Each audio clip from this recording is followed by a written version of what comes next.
Hey guys, this is Rabbit Nether Gamer back here with another Dead by Daylight video, and today we are going to be ranking all 32 Dead by Daylight killers. Now, quick disclaimer, this is my personal list, so there is some bias, but I feel for the most part that this is generally accurate. So yeah, let's get into it.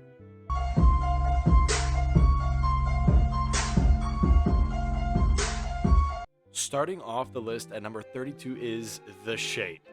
Now, I feel Myers' biggest problem is that his power is old. It's just outdated, it's meant for a different game. He has a very weak starting phase in Tier 1 and no map mobility at all. There's a limited amount of Tier 3s, or just feels very underwhelming. The fact that you have to spend the first start of the game just stalking survivors is very, I don't know, it just feels underwhelming.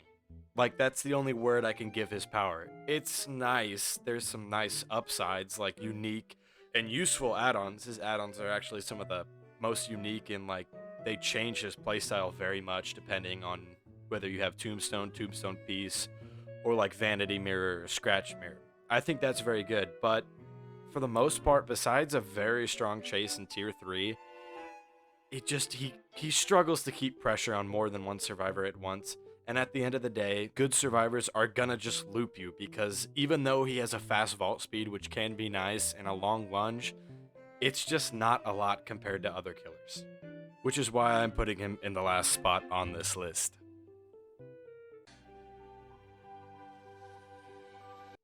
Next up on the list is the ONRYO. Now, keep in mind, this is from the PTB, so this could be adjusted in the next live patch, but they nerfed her in the PTB, basically. It was kind of branded as a rework, but it was just a big nerf in the end.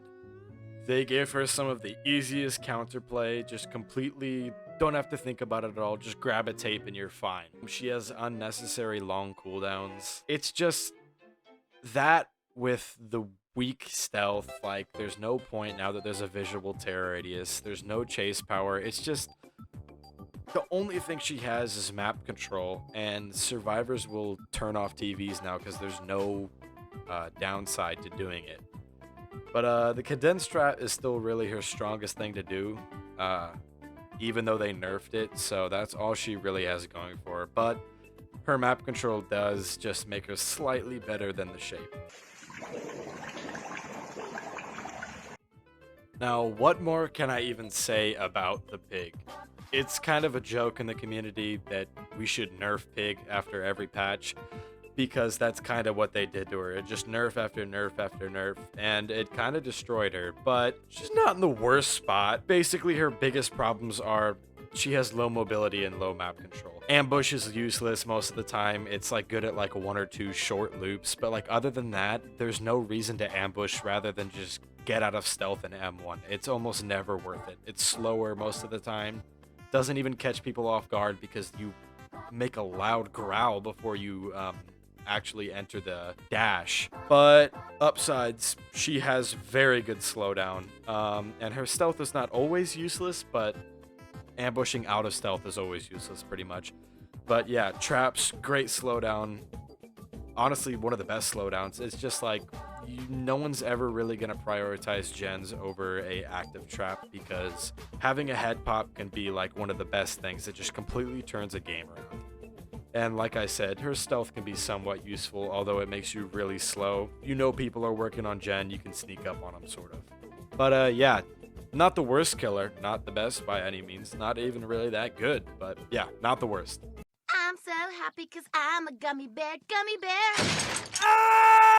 I mean, what did you expect? Obviously, the Trapper was going to be in the bottom 5. Even though I think he's a little underrated, he was the first killer ever added to the game. He was back in the game when there was only one killer. He kind of has the same problem as Myers in that his power is just old and outdated. There's not a lot. It's just a trap when you have killers like the Dredge, where they've got like 5 parts to their power. This dude just has traps. Now, these traps can be strong, you know, they can hold down a decently medium-sized area, you know, 3 or 4 gens. They can shut down loops very good, and his add-ons are, for the most part, all viable. But in the end, he's just too map dependent. His traps are going to be much better on a map like Midwich than, say, like Eyrie of Crows. Eyrie of Crows, it's too bright, the map is large, compared to dark and closed in like Midwich. And on top of that, there's no really like drawbacks for survivors disarming traps unless you have certain add-ons. But then again, it's still too easy for the survivors to disarm these traps. And if you like kind of have an area down and you leave that, survivors are just gonna disarm the traps. And because of your low mobility, you can't even really get to traps that fast. On top of that, his traps are random at the start of the game, so corrupt intervention is pretty much like a guaranteed, like you need corrupt because of how slow the early game is. You're probably going to lose like 1 or 2 gens just setting up traps before you even start a chase, which is why he's in this bottom 5, but still think he's underrated. A lot of people put him at the very bottom, but I think that if you use his traps correctly to trap totems, trap objectives, he's not half bad. Oh my god! Now, rounding out the bottom 5 is the Cannibal. Now, this guy's main strong suits are the fact that he can camp a hook and never lose. Like, he's never going to lose that situation where he's camping a hook. You're never going to get the unhook and then both of you leave. One of you is dying or both of you are dying. So yeah, he's very good at that. And his power punishes greedy survivors, which is nice. So you can't really greed pallets with this guy or you're going to go down instantly. Now, he just doesn't have any mobility. No mobility at all besides his chainsaw, kind of, which if you're using that for mobility, like, what are you doing? It's not even that good. It's just a waste of charges when you find a survivor. On top of that, like, no map control, because he just has a chainsaw. There's, like, no threat of him popping up out of nowhere. He just has a chainsaw. But, yeah. The 2 things he's good at, he's really good at them. Like, his chase is pretty good. But, yeah, not too good, not too bad. So, that's why I put him in the number 28 spot. Yeah, I don't like Skull Merchant, so I might be a little biased by putting her down this low. I haven't really played her that much, but yeah, she's really boring, and her power just seems so weak outside of camping 3 gens. So there's like, what even else are you supposed to do? Which just leads to her having a really annoying playstyle to go against, which doesn't necessarily mean she's bad, but it's just like, what else are you, like, her power's not good for anything else but camping 3 gens. Like, all it does at loops is make survivors leave loops, and like, if they're injured, it doesn't even pose that big of a threat. From what I know, she has decent stealth. I know when I'm playing survivors, she'll sneak up on me sometimes. Obviously, she's really good at holding down 3 gens, and her drones can provide somewhat decent info if you catch a survivor in your drone's area, as well as like knowing where survivors will disarm drones, if you keep that in mind. But yeah, she's a real stinker, so I don't really like her, and I'm putting her low because she's poopy and bad. Yo. What's up?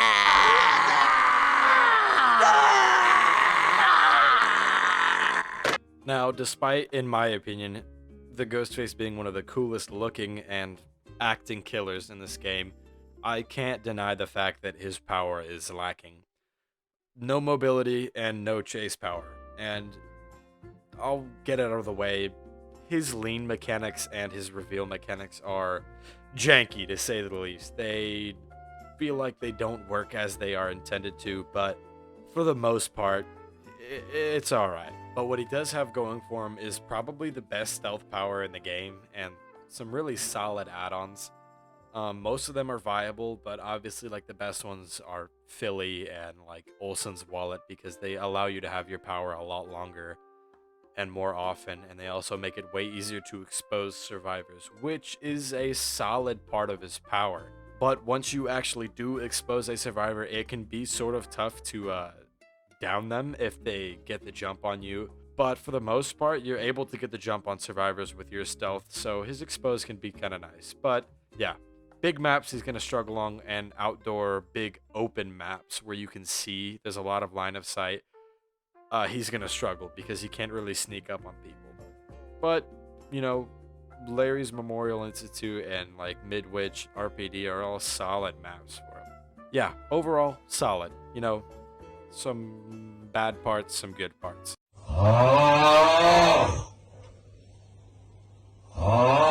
Freddy. This guy is boring. It's funny that his power is sleep, you know, dream world, because genuinely when I play this guy, I want to go to bed. It is boring. Doesn't mean it's horrible or even really that bad. But his main problems, he loses map control as the game progresses. It's counterintuitive, you know. Just the weaker he gets as the game goes on. The more gens you lose, the less you can teleport. It's weird, but it's not horrible.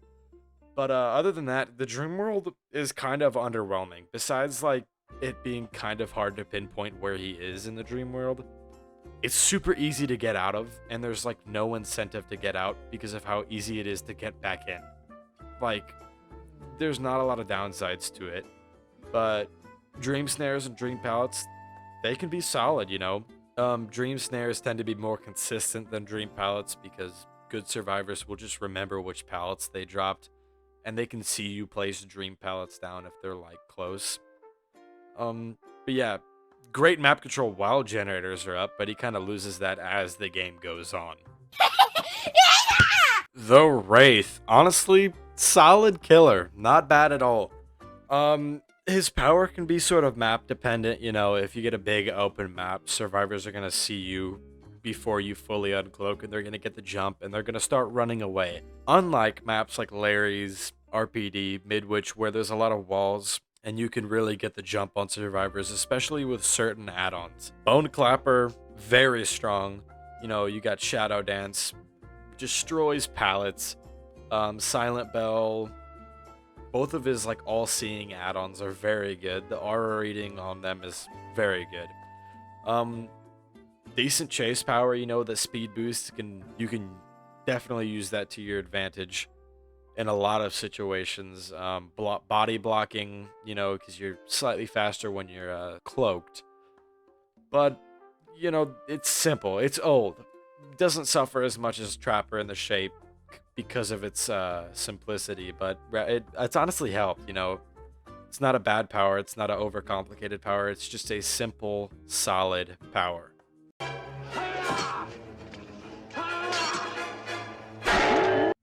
Besides having, in my opinion, one of the best aesthetics in the whole game, the Knight has a solid power. His only downsides are really that it's boring and that his guards are pretty much useless on their own. You know, you're not going to get a lot of guard downs like when you just leave a guard in an area and they catch onto a survivor. You're just going to waste some time, which isn't a bad thing, but doesn't do a lot. He's one of those killers that, you know, places down his power and shuts down a loop. You know, I'll put it this way, he's great at holding down an area, and I just mean he's good at camping. Similar to Skull Merchant with how he's really good at camping 3 gens, but his chase is much better than Skull Merchant's. His guards are very useful for kicking gens. You know, if you don't have a lot of gen regression in your build, 5% on gens is very good. And, you know, I don't know, the big boy, I don't remember what his name is, but he kicks faster and he breaks pallets very fast. So, again, like another solid power. It's not the healthiest, but it's not bad by any means.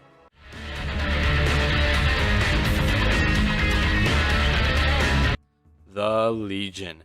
Yeah, it's a shame I'm not rating these guys off of how good their chase music is, or these guys would be at the top. Their chase music is amazing, but the problem is, as soon as I hear it as a survivor, I kind of want to disconnect. They're not the most fun to play against. But, you know, they're not bad if you're playing as them, you know? The only real downsides is that, like, after you injure everybody, you're just an M1 killer. Like, it's alright. And Bigger maps you're going to have trouble on because survivors are going to be spread apart more. And the 5-hit frenzies are rare, especially on big maps, as I just said. Other than that, I mean, it's super easy to injure, most of the survivors at once. It's a great slowdown, it happens super often. There's not really going to be a time where there's not like 1 or 2 survivors injured when you're not even chasing them. And his add-ons, their add-ons are pretty solid, After the rework, they kind of became way less useless. You got things like the Legion badge, or like button, I think it's called, which makes survivors broken for a while. His iridescents are still solid. You got add-ons that make it much more likely to get those 5-hit frenzies. So yeah, other than being pretty boring to play against, he's decently strong outside of pretty much chase. He's got decent mobility, and he can obviously injure all the survivors at once if he wants to. The clown. Honestly, I think this is one of, if not the most underrated killer in the entire game. He's at the bottom of most people's lists, and honestly, I just don't think he belongs there.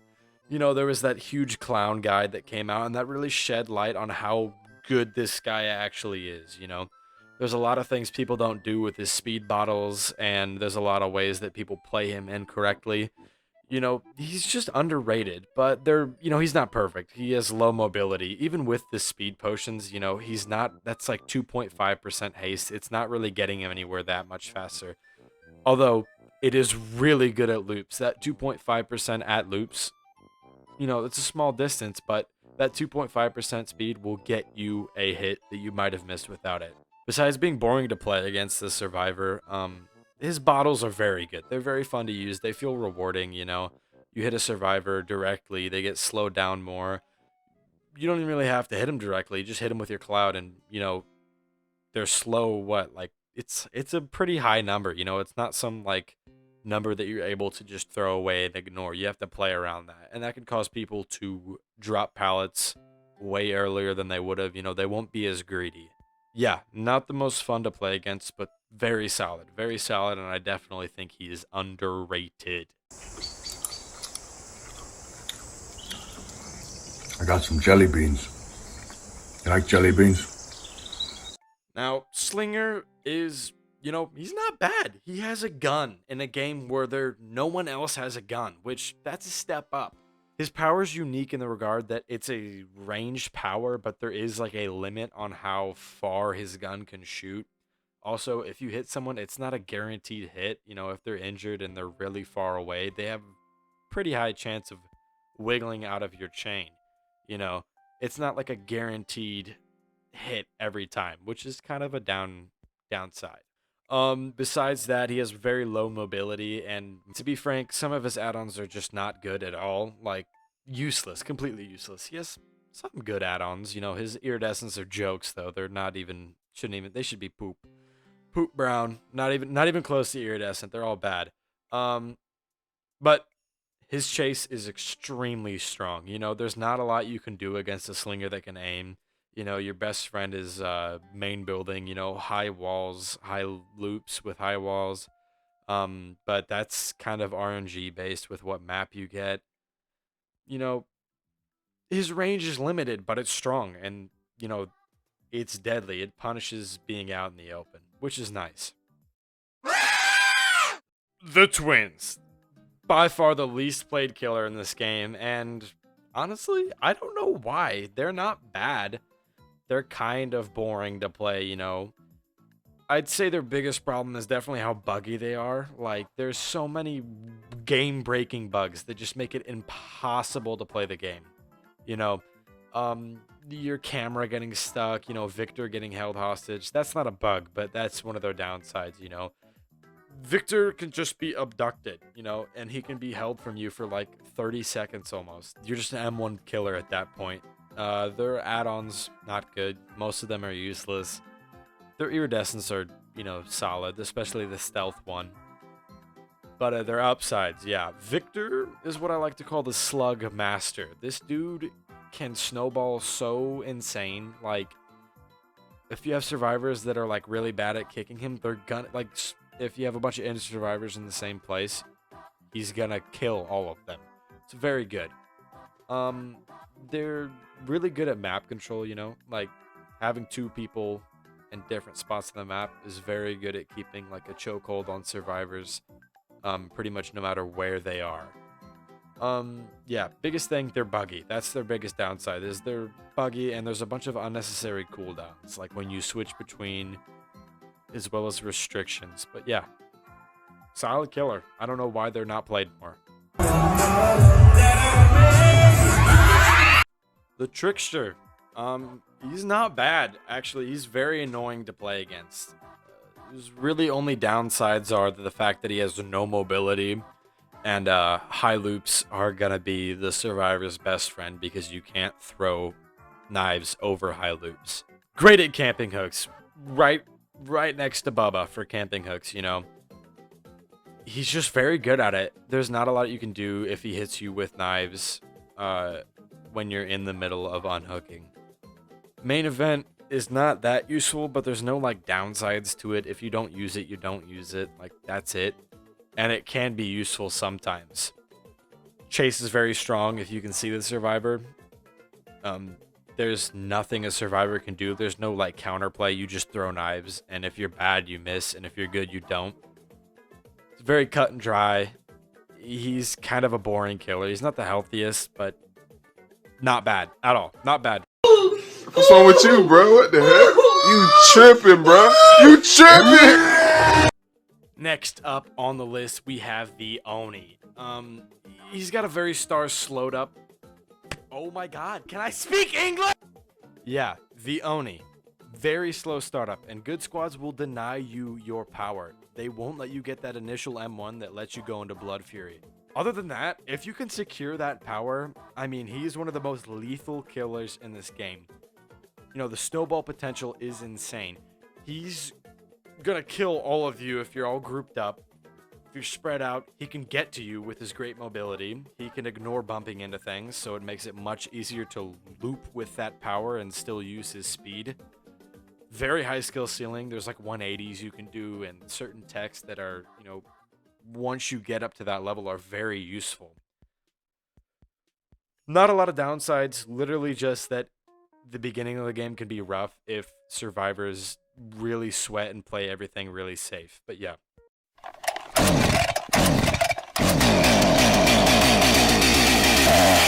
Now, right at the bottom of the top half of the list is the Hillbilly. In my personal opinion, this guy's just a better Oni. He's like the Oni. He's got all of the mobility of the Oni. He's got the lethality of the Oni. It's a little more high risk, high reward because you can bump into stuff, but it's all of the good stuff about the Oni, but you get it immediately at the start of the game. He's not perfect though, you know, he has the weird overheat mechanic that's just unnecessary. That's really his biggest flaw, is the overheat mechanic. It punishes you for using your power too much, which is ridiculous. But other than that, he's got a great high skill ceiling. Like, curves are super rewarding. And again, that great mobility and lethality just whenever you want is just, I think, edges out over the Oni. But I cannot see, I'm legally blind. The Dredge.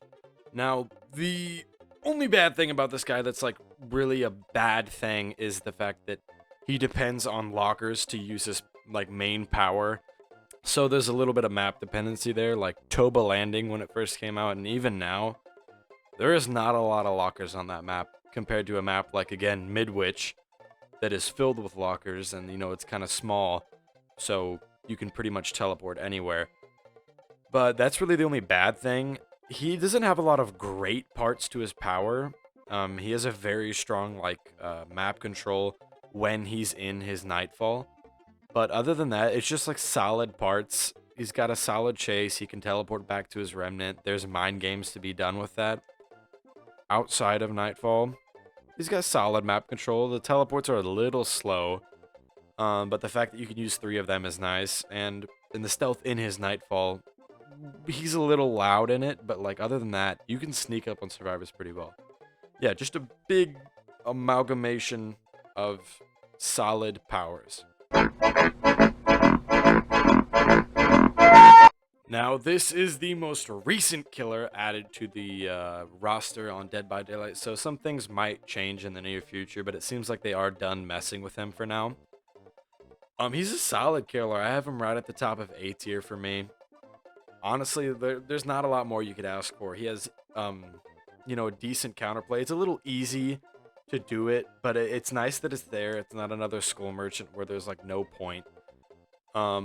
He's got very strong map control with his biopods. Even though they can be taken down with EMPs, or not taken down, but like shut down for a minute or whatever, it's very easy to just put them back up very quick, and survivors constantly going for EMPs is a nice like passive slowdown. In short, Overclocked is really strong. Like if you manage to get a survivor slipstreamed and you can teleport to them, if you're in that overclocked state, there is not a lot that a survivor can do. Like pre-dropping pallets is about it, and even if you do get a pallet pre-dropped on you, just break it. You can break it super fast. You know, you can vault stuff super fast. You have base kit Spirit Fury, but you don't even get stunned. Very strong, but it's also kind of easy to get rid of slipstream. Another thing, the range of the biopods and your M2 is great. You know, survivor could be pretty far away from both of them, and you could still teleport to them, which really keeps a grip on what survivors are willing to do. You know, it's a lot less safe for them to do certain stuff. Yeah, definitely a solid addition to the roster. Yeah.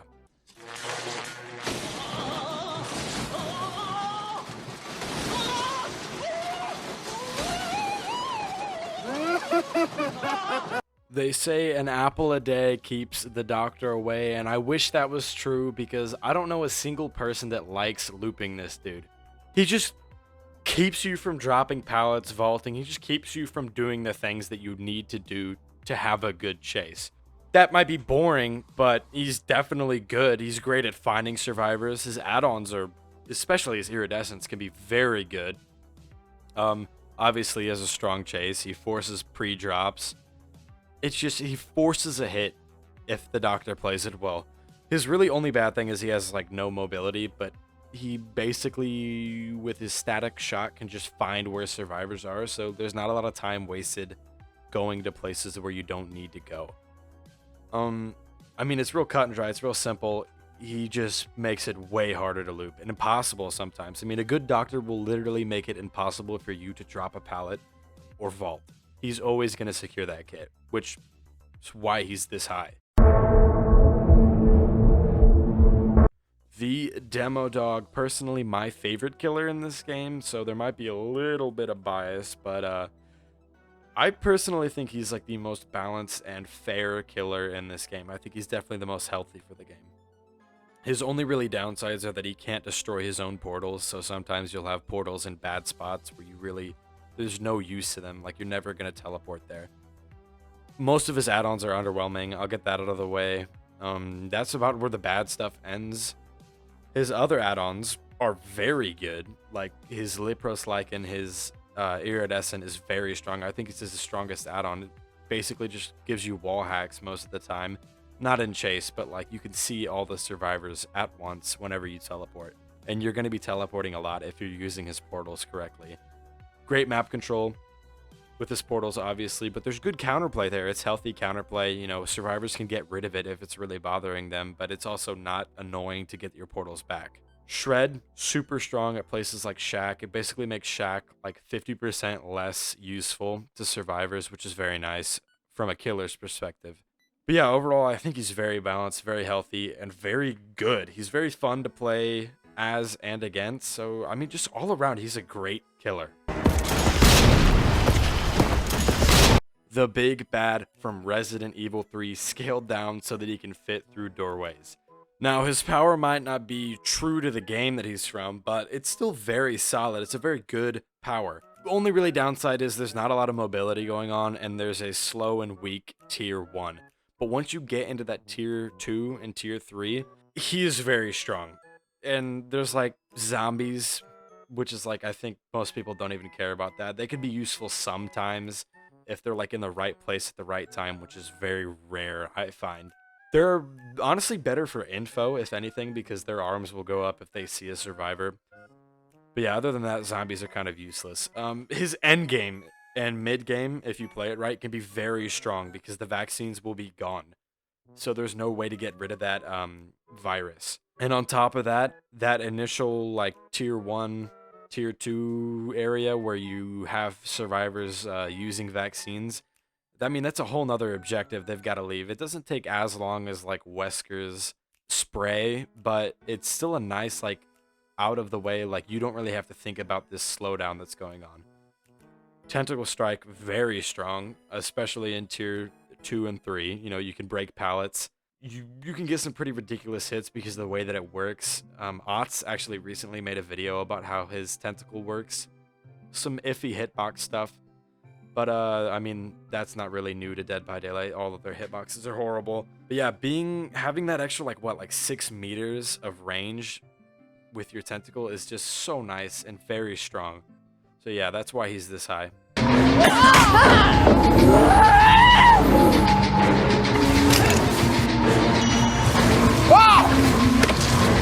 The epitome of bad ping. Oh my god, I cannot tell you how many times I have been hit by a hatchet that is just not even close to me.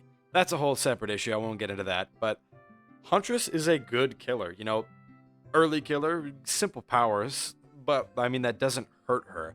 Only really things that are not really good for her, she has low mobility and sometimes lockers are in bad spots or there's not enough lockers. Other than that, I mean, I have gone against Huntresses that will hit you if they see you for even a fraction of a second. They will pull out that hatchet and just launch it at you. It's insane. The range is, you know, it depends on the Huntress, but the range can be very, very long. There's not a lot you can do against a Huntress that can hit shots from far away besides just not be out in the open. Her chase is very solid. There's some conscious decisions that can be made to dodge a hatchet, but a good Huntress will obviously hit you. I mean, that's down to just mechanical skill. Yeah, but those hatchets allow for some great hits that can get you downs that otherwise would have taken like an extra 30 seconds or 40 seconds or even up to a minute. On top of that, her add-ons are all pretty solid. You know, some are better than the others, but for the most part, her add-ons are great. And yeah, very simple, but very good killer.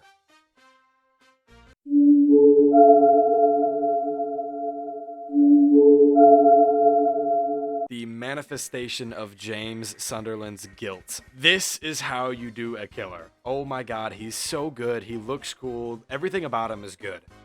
The only really bad thing is low mobility. You'll notice a lot of killers in this area. The only bad thing is that they have low mobility, which is what separates the good from the great, in my opinion.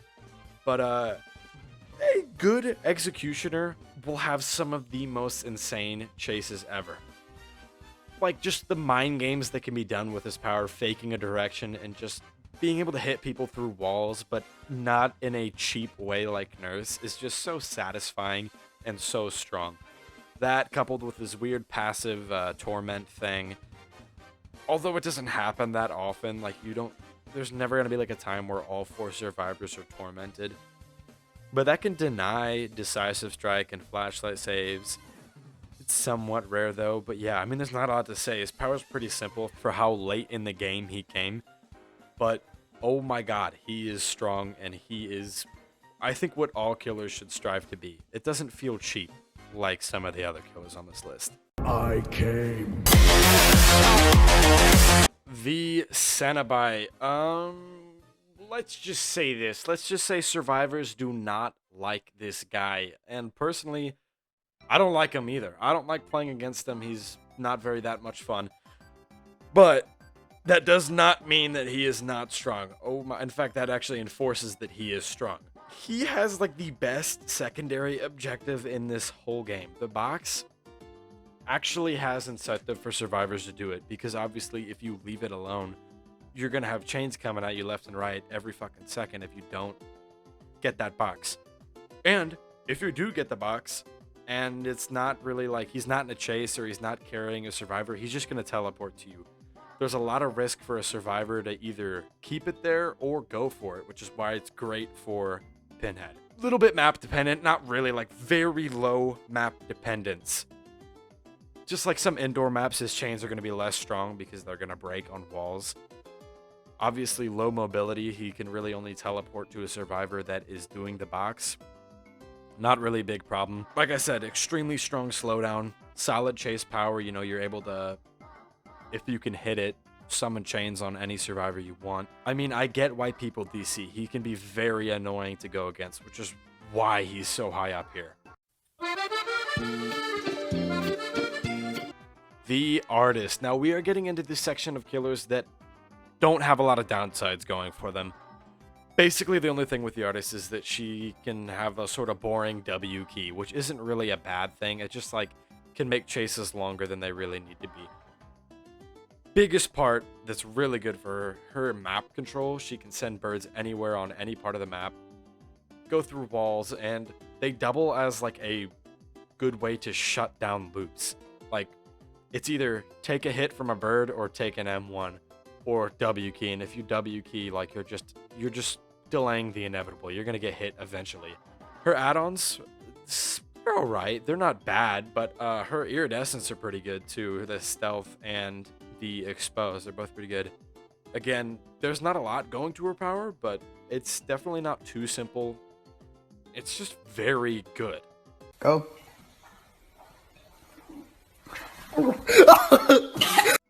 Vami Mami making it just outside of the top 5. This is a great killer. Very strong. Not exactly the most healthy, you know, because she basically denies any healing at all. Only bad things. Low mobility. She's like the last one with bad mobility. And good survivors will deny you your power. They're not going to cleanse, but then you just have a bunch of people that are one hit. And if you do get that Corrupt Purge, it is one of the strongest powers in the game. But the fact that survivors can deny it, you know, it brings it down a little bit. Her add-ons, right next to Lepro's Lichen, is the best info add-on in the whole game, Black Incense. You basically have wall hacks at all times as long as a survivor is infected. If you run that with Lethal, you have like 5 seconds of aura reading, like every like 15-ish seconds. It's insane. Yeah, very simple. She basically just keeps survivors from healing, and her Corrupt Purge guarantees hits. Just a great killer. Not exactly healthy or anything, but still very great. Oogly boogly, bitch! If there was an award for the scariest killer in Dead by Daylight, I think it would have to go to the Hag. I scream like a little baby whenever I go up against her because I just don't see her traps, and they scare the shit out of me. Only bad things that she has going for her: low mobility. Last one, I promise, with low mobility. And her counterplay is easy. It's just wipe away the traps, you know. She used to be much higher than this. Like, she used to beat out, I think, even Spirit. But she doesn't really anymore because of how easy it is to get rid of her traps. But yeah, even with those watered down traps, she's still easily able to hold down a pretty decently sized area. Much better than someone like the Trapper or the Knight. Her add-ons are pretty good. They're alright. Some of her iridescents are kind of a joke, but they got buffed. She can be pretty fast now. She's really good at shutting down loops too. Her traps are not as slow and like clunky as Trappers. You know, you have all of them at once, and once they get triggered, you just get them back. It's just Trapper, but exponentially better, which is why she's this high. The man himself, Albert Wesker.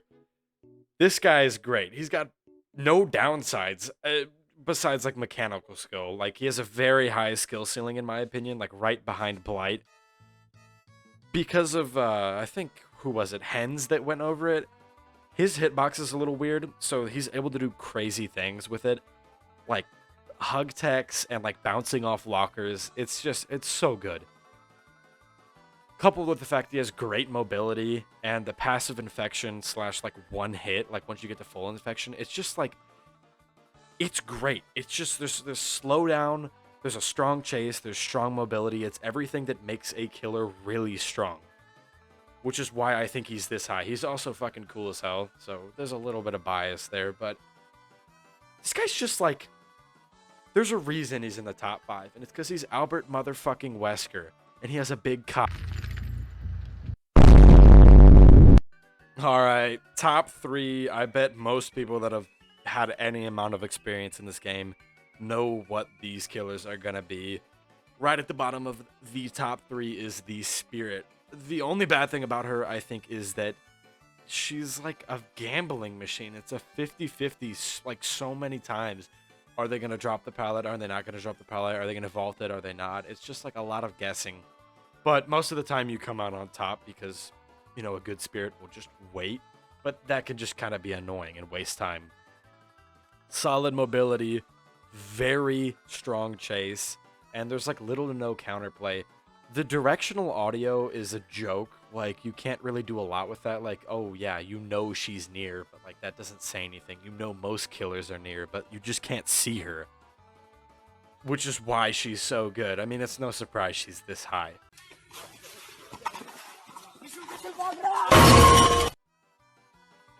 The man who runs into walls as a power is one of the best killers in this game. Only bad thing, and it's like no one even cares if you're good at Blight. He's got annoying hitboxes. He'll slide off things that are like you run straight into, and he'll bump off things you're not even facing. Other than that, he has the best mobility in the game. He can be anywhere at once, just being banged, like bouncing off everything, going all the way across the map. Double speed add-ons, no drawback for that, which is insane. Just go zooming across the map. Compound 33 or 32, whatever his iridescent is the one of the best iridescents in the game. There's no drawbacks for it. You break pallets super fast. You slow down survivors. Even his other iridescent isn't half bad. It's hard to force 5 rushes, but I mean, it'll happen eventually. The amount of text this guy has is insane. Hug text, just all this bullshit that just makes it very hard for a survivor to do anything. And he's got the map control because he can just be anywhere at once. If he has Tinker or sees a gen across the map, he's over there in like 5 seconds. It's insane. Everyone knew that he was going to be in the top 3. This next killer is not going to be so... Brother, this guy stinks! I mean, I'm not even going to say anything about the nurse. Besides the bare minimum. She just ignores everything about the game. She ignores everything that survivors can do to loot. Goes through walls, goes through pallets, ignores vaults. She has great mobility. Like, it's everything, and it doesn't feel fair. It's cheap, it's stupid, it's poopy, it's bad, and that's why she's the best killer in this game. Anyways, guys, that is going to wrap up this list. That was my personal opinion of all of the killers, worst to best. If you enjoyed, please make sure to subscribe, drop a like, and if you didn't enjoy, tell me why in the comments. As always, this is Rabbit Gamer out. You used to call me on my... You used to... Yeah. You used to call me on my cell phone.